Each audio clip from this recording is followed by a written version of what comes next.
Hello students, welcome back on your YouTube channel Yashkul learning. Students, आज हम करेंगे class 5th का lesson number 3 the rats and the elephant की exercise, इसके question answer. इस lesson का हिंदी ट्रांसलेशन हम अपनी लास्ट वीडियो में कर चुके हैं। अगर आपने इस लेसन का हिंदी ट्रांसलेशन नहीं किया है तो इसका लिंक मैं नीचे डिस्क्रिप्शन बॉक्स में दे रही हूँ, आप वहाँ से कर सकते हैं।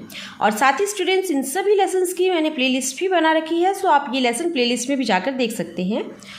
तो चलिए करते हैं स्टार्ट। लेकिन वीडियो को आगे बढ़ाने से पहले मैं आपसे रिक्वेस्ट करना चाहती हूँ, अगर आप चैनल पर नए हैं या अभी तक आपने चैनल को सब्सक्राइब नहीं किया है सो प्लीज़ चैनल को सब्सक्राइब कर लीजिए, वीडियो को लाइक कीजिए, ज़्यादा से ज़्यादा शेयर कीजिए और साथ में बेल आइकन प्रेस कीजिए। इसका बेनिफिट आपको ये होगा कि जैसे ही मैं न्यू वीडियो अपलोड करती हूँ तो सबसे पहले आपको इसका नोटिफिकेशन मिलेगा।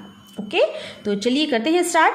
सबसे पहले हम करेंगे इसका part A, right T for true and F for false statement. सही स्टेटमेंट के लिए टी लिखना है और जो स्टेटमेंट रॉन्ग है उसके लिए आपको एफ लगाना है। ओके, तो देखते हैं। The elephants were very hungry. जो एलिफेंट्स थे बहुत ही भूखे थे।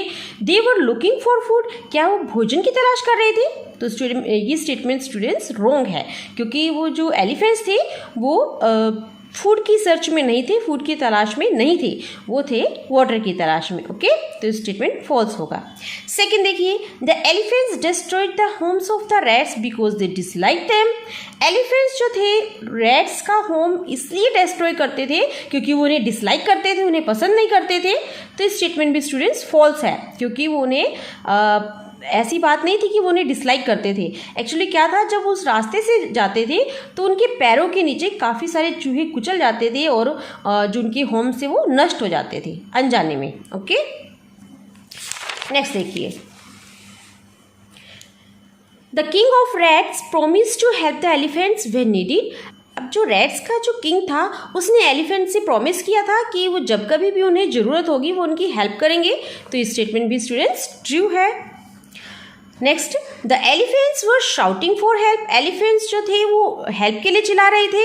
ये स्टेटमेंट ट्रू होगा, क्योंकि जब वो लास्ट में एक जाल में फंस गए थे जो कुछ हंटर्स ने बिछाया हुआ था, तो उनमें फंस जाने के बाद वो एलिफेंट्स हेल्प के लिए जोर जोर से चिल्लाने लगे। फिर वहाँ पर उनकी हेल्प उन रैट्स ने की थी, अपने शार्प टीथ के साथ उन्होंने उस जाल को काट दिया था। ओके, नेक्स्ट देखिए बी पार्ट।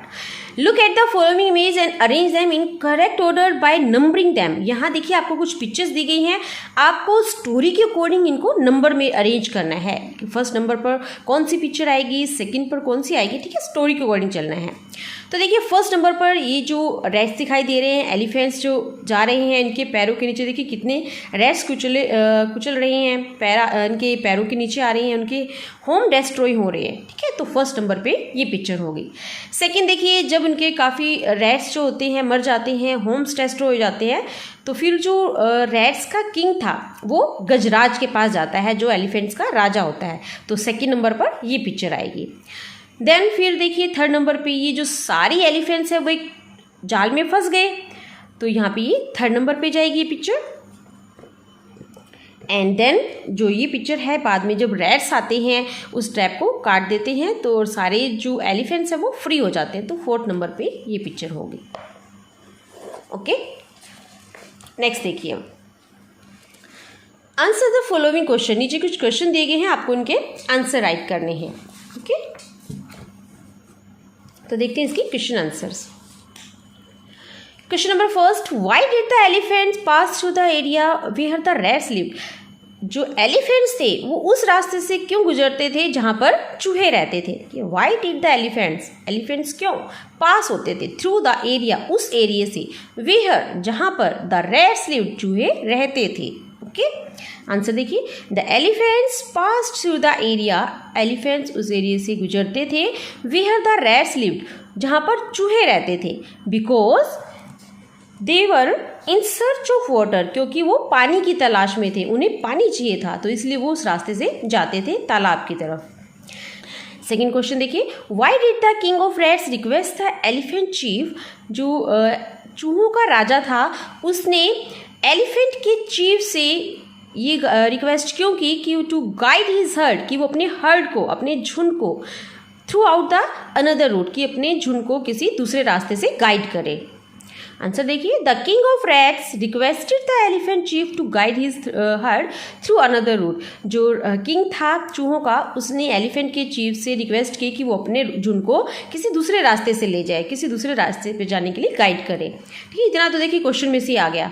यहाँ पे वाई डिड को हम कट करके बाकी देखिए क्वेश्चन में से ही आ रहा है। ठीक है, because many Holmes of rats were destroyed, क्योंकि जो काफ़ी सारे घर थे चूहों के वो तबाह हो जाते थे। Under the big feet of elephants, elephants के बड़े बड़े पैरों के नीचे। And some rats were also killed, और कुछ चूहे भी मर जाते थे। ठीक है, जब वो उस रास्ते से जाते थे तो जो उनके बड़े बड़े पैर थे उनके नीचे काफ़ी सारे चूहे मर जाते थे और साथ में उनके घर भी नष्ट हो जाते थे, डिस्ट्रॉय हो जाते थे। तो इसीलिए उसने रिक्वेस्ट की कि वो अपने झुंड को किसी दूसरे रास्ते से ले जाए। नेक्स्ट क्वेश्चन देखिए, why did the king of rats promise to help the elephants. अब जो किंग था, why did the king of rats, चूहों का जो राजा था, promise to help the elephants, elephant की हेल्प के लिए प्रोमिस किया। व्हेन नीडेड, जब कभी भी उन्हें ज़रूरत होगी। ठीक है, चूहों के राजा ने, चूहों के किंग ने एलिफेंट्स को ऐसा प्रोमिस क्यों किया, क्योंकि जब कभी भी उनको ज़रूरत होगी वो उनकी हेल्प करेंगे। ऐसा प्रोमिस क्यों दिया था?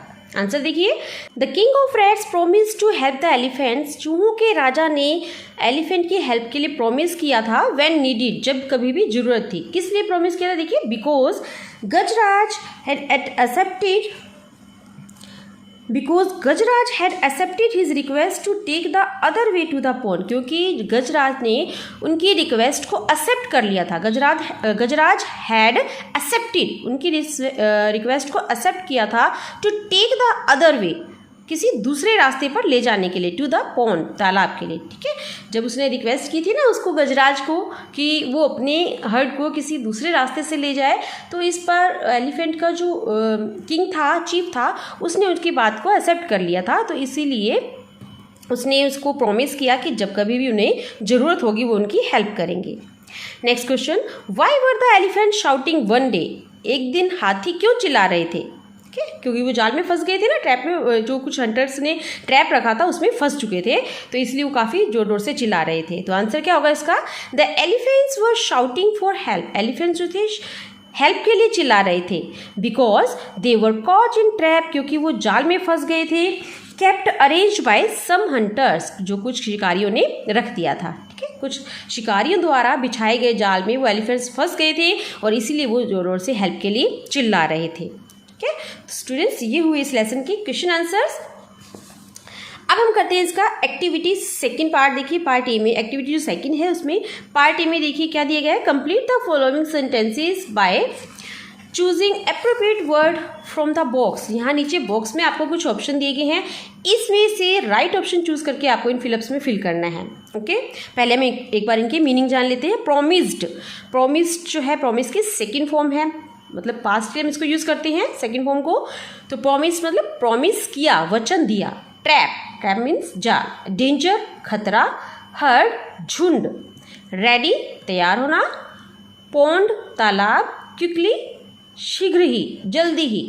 रियलाइज्ड, रियलाइज करना, एहसास करना। ठीक है, एहसास होना। देखिए first fill up, Mahesh is always dash to play cricket. Mahesh जो है हमेशा क्रिकेट खेलने के लिए क्या रहता है? रेडी, तैयार रहता है। तो इसमें क्या ऑप्शन आएगा? रेडी। महेश हमेशा ही क्रिकेट खेलने के लिए तैयार रहता है। नेक्स्ट देखिए, he dash finished his homework, उसने अपना होमवर्क फिनिश किया। And went out to play, और खेलने चला गया। तो इसमें क्या ऑप्शन आएगा? क्विकली, उसने जल्दी ही अपना होमवर्क फिनिश किया, शीघ्र ही होमवर्क फिनिश किया और खेलने चला गया। ठीक है, नेक्स्ट देखिए, yesterday I saw a frog in the dash, कल मैंने किसमें? पॉन्ड में, तालाब में एक फ्रॉग देखा। बिहाइंड माई हाउस, मेरे घर के पीछे। तो यहाँ ऑप्शन आएगा pond. Number 4, my father dash to take me to the fair today, मेरे फादर ने मुझे मेले में ले जाने का आज क्या किया? प्रोमिस, वादा किया। प्रोमिस्ड, माई फादर प्रोमिस्ड, मेरे फादर ने प्रॉमिस किया। टू टेक मी, मुझे ले जाने का। To the fair today, fair में, ठीक है, टुडे मतलब आज। Number 5, the fox was caught in a trap, जो फॉक्स थी वो फंस गई किसमें? ट्रैप में, जाल में। Number 6, Suman dash her mistake and said sorry to Gita. Suman को अपनी मिस्टेक क्या हुई, रियलाइज्ड हुई, याद हुई, एहसास हुआ उसे अपनी गलती का। एंड सेड सॉरी, और सॉरी कहा किसको, टू गीता, गीता को। ठीक है, सुमन रियलाइज, इसमें ऑप्शन आएगा रियलाइज। ठीक है, नेक्स्ट देखिए अब, आई सा अ डैश ऑफ शिप। अब शिप को जो है ग्रुप को हम क्या कहते हैं, हर्ड। आई सा a dash of ship grazing in the field, मैंने देखा, सा मतलब देखा, ऑफ शिप, शिप को, grazing in the field, field में घास चरते हुए। तो यहाँ पे जो है क्या आएगा, हर्ड, शिप के झुंड को, हर्ड मीन्स होता है झुंड, मैंने शिप के झुंड को फील्ड में घास चरते हुए देखा। नेक्स्ट क्वेश्चन देखिए, the lion was about to pounce on the zebra. Pounce means होता है कूदना, एकदम जिसके ऊपर जंप करना। तो लायन जो था जेब्रा के ऊपर कूदा, but zebra sense the dash, लेकिन जेब्रा को जो डेंजर था, खतरा था, जेब्रा ने भांप लिया, एंड रैन अवे, और वहाँ से भाग गया। तो यहाँ क्या आएगा, danger. Okay, next B part देखिए, होमोफोन्स। होमोफोन्स स्टूडेंट्स क्या होते हैं, देखिए होमोफोन्स ऐसे वर्ड्स होते हैं जिनकी स्पेलिंग अलग अलग होती है, उन दोनों का मीनिंग भी अलग अलग होता है, बट उनका जो प्रोनाउंसिएशन है वो बिल्कुल सेम होगा। स्पेलिंग अलग, मीनिंग भी अलग, लेकिन प्रोनाउंसिएशन एक जैसा। जैसे कि यहाँ एग्जाम्पल दिया गया है, सन, SON, सन, SUN भी क्या होगा, सन। प्रोनाउंसिएशन दोनों का सेम है, लेकिन स्पेलिंग में यहाँ डिफरेंस है, और इनके मीनिंग में भी। सन मीन्स होता है बेटा, और SUN सन, सूरज। ठीक है, ये होते हैं होमोफोन्स। यहाँ देखिए आपको कुछ और होमोफोन्स दिए गए हैं। Mister Jain has a daughter and a son. Mister Jain की एक बेटी है और एक SON सन, बेटा। ठीक है, ये SUN सन मतलब सूरज, और SON सन मतलब बेटा। तो यहाँ पे ये वाला वर्ड आएगा। नेक्स्ट देखिए, there are 7 days in a dash.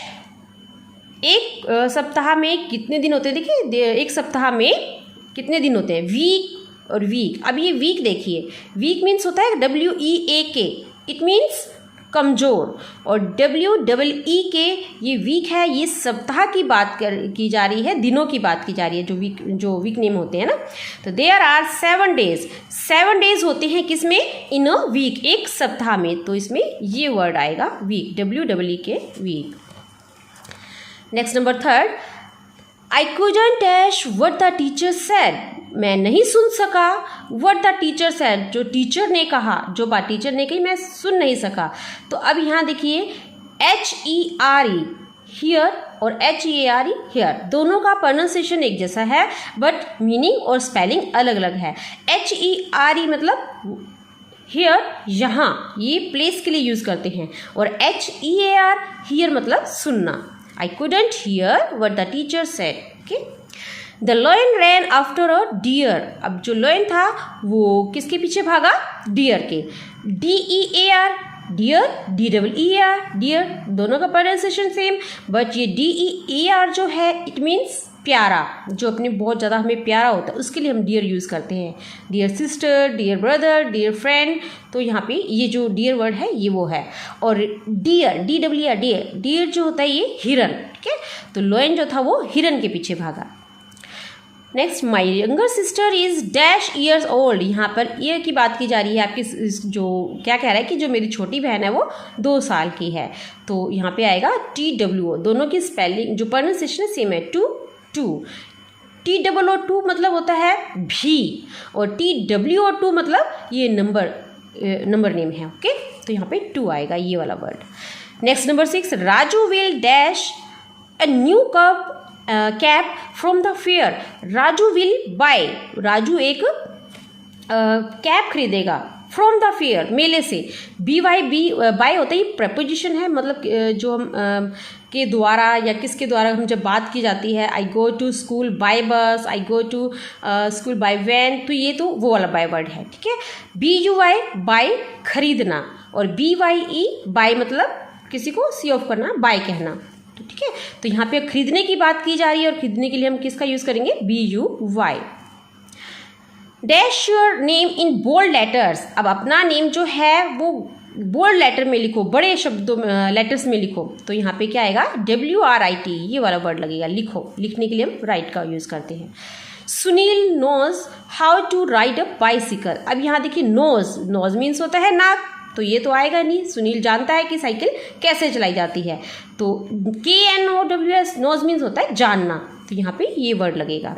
Knows और नोज दोनों का प्रोनाउंसिएशन एक जैसा देखिए।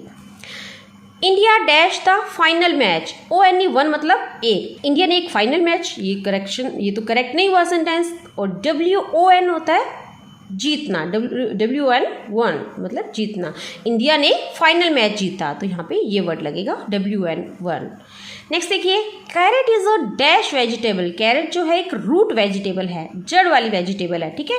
ROOT रूट, जड़, और रूट ये होता है रास्ता, ROUTE रूट मतलब रास्ते के लिए हम यूज़ करते हैं ये word. There are 2 rows of plants in my garden. अब यहाँ देखिए स्टूडेंट्स, देयर आर 2, हमारे गार्डन में 2 रोज है, कतार है, जो अपने रो बना के लगाते हैं ना प्लांट्स, ऑफ प्लांट्स, प्लांट्स की इन माई गार्डन, मेरे गार्डन में। तो रोज होता है कतार, जो लाइन में हम पौधे लगाते हैं या पंक्ति बनाते हैं, पंक्ति कह सकते हैं। और ROSE ये प्लांट का नेम है, रोज, इट मीन्स गुलाब। तो यहाँ पे रोज की बात की जा रही है, पंक्ति की बात की जा रही है, तो यहाँ पे ROWS रोज आएगा वर्ड, ठीक है। चलिए अब देखते हैं now next activity 3rd। Now complete the following sentences using correct form of verb. यहाँ पे आपको appropriate correct form of verb लगानी है, गिवन इन द ब्रैकेट, जो ब्रैकेट में दी गई इसकी करेक्ट फॉर्म लगानी है। देखिए, when Monu was returning from school, जब मोनू स्कूल से आ रहा था, यहाँ देखिए आ रहा था, वाज और वर ये पास्ट कंटिन्यूस टेंस है। और जब हमारा एक जो सेंटेंस होता है, एक काम जब हो रहा होता है, उसी दौरान कोई दूसरा एक्शन होता है, तो वहाँ पर हम सेकंड फॉर्म ऑफ वर्ब लगाते हैं, ठीक है। पहले वाले में तो देखिए पास्ट कंटिन्यूस लगेगा ही लगेगा, लेकिन सेकंड वाले सेंटेंस में, सेकंड वाले फिलअप में हम सेकंड फॉर्म का यूज़ करेंगे। When Monu was returning from school, जब मोनू स्कूल से आ रहा था, He found a 10 rupee note under a tree. उसे एक पेड़ के नीचे 10 रुपए का नोट मिला। फाइंड की सेकंड फॉर्म क्या होगी? फाउंड। चलिए सेकंड देखिए, When I was doing my homework, जब मैं अपना होमवर्क कर रहा था तो उस दौरान क्या हुआ?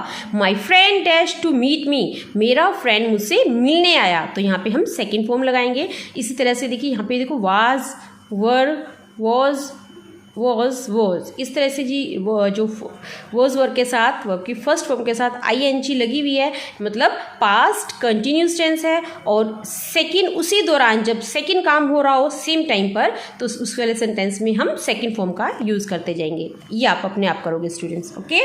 तो स्टूडेंट्स यहाँ कंप्लीट होता है हमारा lesson number 3rd। I hope आपको अच्छे से क्लियर हुआ होगा। मिलते हैं हमारी नेक्स्ट वीडियो में नेक्स्ट लेसन के साथ। Thank you.